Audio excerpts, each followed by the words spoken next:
Bonjour à tous. Donc aujourd'hui, cette vidéo aura pour thème le choix entre le fait de devenir hors la loi, d'être hors la loi, et le fait d'être délinquant pour Siziaziki. Mais pas que. Comme bon nombre d'entre vous le savent, je me suis hyper spécialisé sur cet homme. Cet homme avait un vécu d'homme d'action. Mais au-delà de ça, mon objectif est de vous donner des éléments d'information, et j'espère des éléments qui vont vous instruire ou vous initieront, en tout cas, qui vous permettront de vous initier sans pour autant prendre des, si je puis dire, des risques démesurés ou en vous évitant nombre de déboires. L'objectif n'est pas d'être un père la morale, l'objectif est d'être dans l'instruction. Petit point, petite chose, abonnez-vous, le pouce si vous le souhaitez, et j'en passe. Sachez que j'ai une chaîne sur YouTube pour ceux qui seraient intéressés. Voilà ce qu'il en est. Petit aparté. Délinquant ou hors la loi? Cet homme avait fait le choix tout au long de sa vie d'être un hors la loi. Pourquoi? La fameuse genèse, le père et la mère. Mais avant cela, il y a les gènes. Cet homme avait des gènes de guerrier, de par son père, guerrier albanais, natif d'Albanie de la ville de Veiz, dans la région de Vlora. Il avait des gènes de voyageur de par sa mère gréco-libanaise. D'après ce que j'ai pu comprendre, et en déduire, elle serait née à Beyrouth. En tout cas, elle aurait des... En tout cas, elle serait... En tout cas, elle aurait des... Oui, en tout cas, il y a de fortes chances qu'elle soit native de Beyrouth.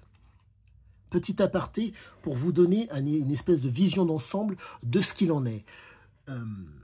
L'objectif est bien de vous faire comprendre cette chose.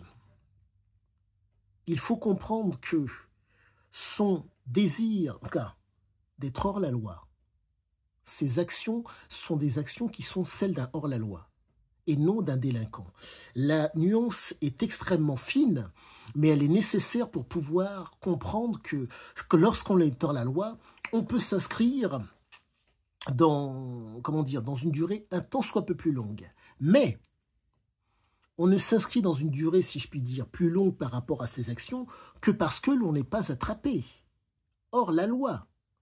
Donc en un mot, là où il y a la loi, il ne va pas. Là où il n'y a pas de loi, c'est là qu'il va. La raison en est très simple. Au niveau des neurotransmetteurs, plus exactement au niveau de ce qu'on appelle du circuit de la récompense, de la dopamine. Dans son cas bien spécifique, les neurotransmetteurs étaient à un niveau moindre pour que vous puissiez d'autant mieux visualiser la chose. Dormir, être actif, demande un certain niveau d'intensité au niveau énergétique pour pouvoir agir. Il faut comprendre que cet homme avait, au niveau de ce qu'on appelle les neurotransmetteurs, donc des transmissions, pardonnez-moi, des neurones qui transmettent l'information, un niveau, pardonnez-moi, de transmission qui était moindre. Ce qui fait que vous avez un type qui est devant vous, qui a l'air d'être posé et calme, mais qui est constamment présent. Cette espèce de présence, je dirais limite magnétique, parce que l'homme faisait constamment le choix de situations où ce qui est difficile, dur et pénible, c'était pour lui, car il pouvait, dans ce registre-là, donner sa pleine mesure. Il choisissait des endroits où il allait être l'exploiteur, donc hors la loi. Là où il y a la loi, il ne peut pas exploiter car il y a des lois à respecter. Là où il n'y a pas de loi, c'est lui qui fait la loi, c'est lui qui commande. Nous ne sommes pas face à un homme qui est en mesure de contrôler, mais de commander. La loi cherche, d'une certaine façon, à contrôler. Lui cherche à commander, le temps que la loi le rattrape. Pour faire simple, pour que le propos soit d'autant mieux compris. Dans le cas de cette histoire, il a trouvé un endroit où l'or, si je puis dire, coulait à flot. Mais pour pouvoir exploiter l'endroit, fallait-il avoir les compétences et les qualités. Il s'est fait, le temps de l'aventure, esclavagiste. 30 voyous qu'il a donc mis sous sa coupe pour en faire des ouvriers spécialisés dans la recherche d'or. L'endroit était, pardonnez-moi, comment dire, je pense connu de tous, mais il fallait vouloir travailler, en tout cas l'exploiter.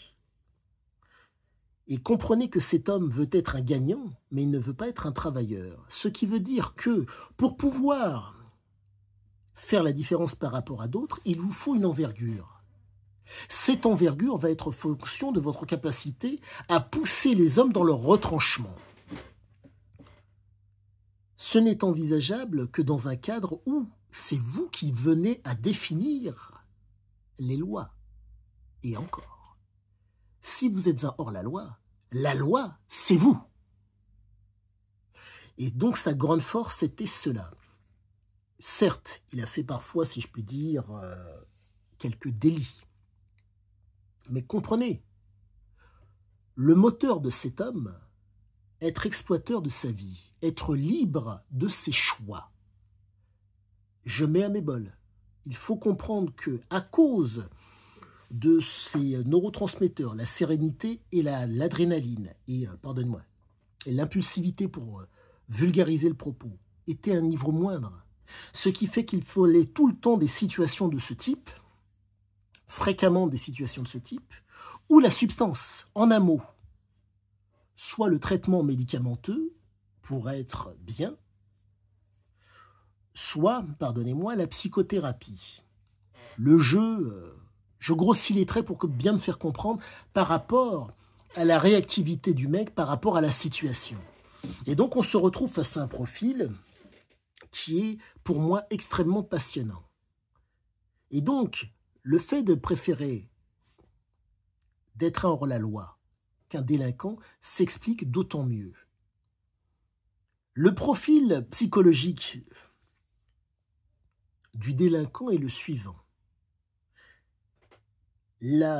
Pardonnez-moi. La situation fait que les gènes s'expriment, le comportement s'exprime. Je vous explique. Dans le cadre défini où il y a une loi, le délinquant veut imposer sa loi. La problématique, c'est qu'il est hors la loi. Pardonnez-moi. Il est dans le délit, donc hors la loi, j'entends bien. Mais comprenez que c'est dans un cadre qui est bien défini, où les règles sont déjà définies. Maintenant, vous prenez le profil du hors-la-loi. Lui, il veut agir dans un cadre où il n'y a pas de loi. Donc c'est lui qui va faire la loi. Il ne peut s'inscrire sur une durée très longue. La raison est très simple. Tant qu'il passe sous les radars et que personne ne sait ce qui se passe dans l'endroit dans lequel il est, il peut continuer à être un hors-la-loi. Mais si l'endroit dans lequel il est, il vient à prendre de l'ampleur, il va devoir interagir avec les autres. Donc, en un mot, interagir avec la loi. Et que se passe-t-il dans ces moments-là? Quand la loi voit qu'il y a matière à devoir faire de l'argent, ou asseoir une autorité sur cet homme qui, entre guillemets, peut changer le quotidien des uns et des autres. Que fait la loi? Elle dit, oui, mais maintenant, je reprends le contrôle. En un mot, toi, le locataire de l'endroit, tu commandes aux ouvriers pour qu'ils travaillent, pour qu'ils sortent l'or. Moi, maintenant, je vais être propriétaire du terrain, donc je vais contrôler. Je contrôle. Je ne dirige pas, mais je dicte. Petite nuance qui est très importante à comprendre. Je vais grossir le trait pour que le propos soit encore plus, comment dire, compris par tous.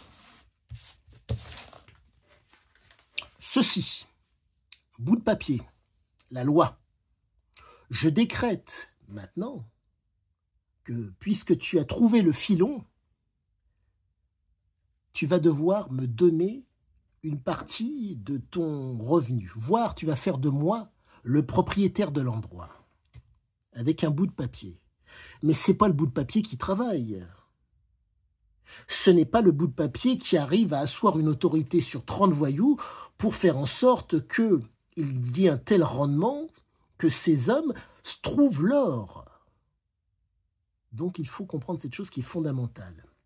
Le contrôle, la commande, la soumission. On ne commande la nature qu'en lui obéissant. La nature de cet homme Sisiasiké faisait que, comme, je reprends ce que je vous disais précédemment, les neurotransmetteurs étaient à un niveau très bas, tous les circuits étaient normaux, mais les neurotransmetteurs étaient à un niveau bas. Ce qui fait qu'il fallait une situation porteuse de stress pour être, si je puis dire, à la hauteur, avoir l'envergure par rapport à l'événement, ou une substance qui vous permet d'avoir l'envergure par rapport à l'événement. Voilà ce qu'il en est. On est vraiment face à un mec qui ne pouvait qu'être que hors la loi. Si vous lui dictez, il ne peut pas. Il va vous écouter pour savoir comment faire, pour conserver son, si je puis dire, son statut, son comportement et sa conduite dehors la loi.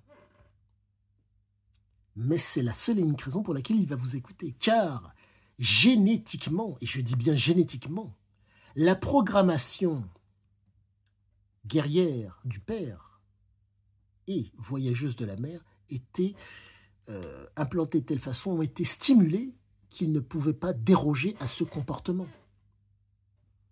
Gène de guerrier du côté du père, gène voyageur du côté de la mère. Dès qu'il y a eu stimulation des fameuses prédispositions, c'est parti. C'était quasi impossible pour cet homme que vous de lui asseoir une autorité, d'asseoir une autorité sur sa personne. Impossible. Pourquoi? Les fameuses gènes. J'en reviens à ce que je vous disais. Le fameux contrôle. Comment voulez-vous contrôler quelqu'un qu'il faut commander? Commander nécessite, si je puis dire, de donner les éléments pour être commandé. Et, chose qui est très importante à savoir, l'homme s'appelait Sisiasiké. Sisiasiké, pardonnez-moi, Sisia, c'était le nom de son père. Son vrai nom lors de sa naissance, ça a été Jean-Charles. Le père, chef de famille, qui commande. Tant que l'enfant n'est pas en mesure de courir, tant que l'enfant n'a pas, tant qu'il n'est pas en mesure de faire ses propres choix. Donc vous vous retrouvez face à un gamin qui, ayant vu son père qui commandait à la famille, et donc qui amenait, si je puis dire, un certain bien-être à la famille, a voulu reprendre le nom du père. Un hors-la-loi qui comprend que cet homme-là est valable pour la commande. C'est pour ça qu'il a repris le nom de son père. Comprenez que les hors-la-loi ont ce goût prononcé pour l'inconnu.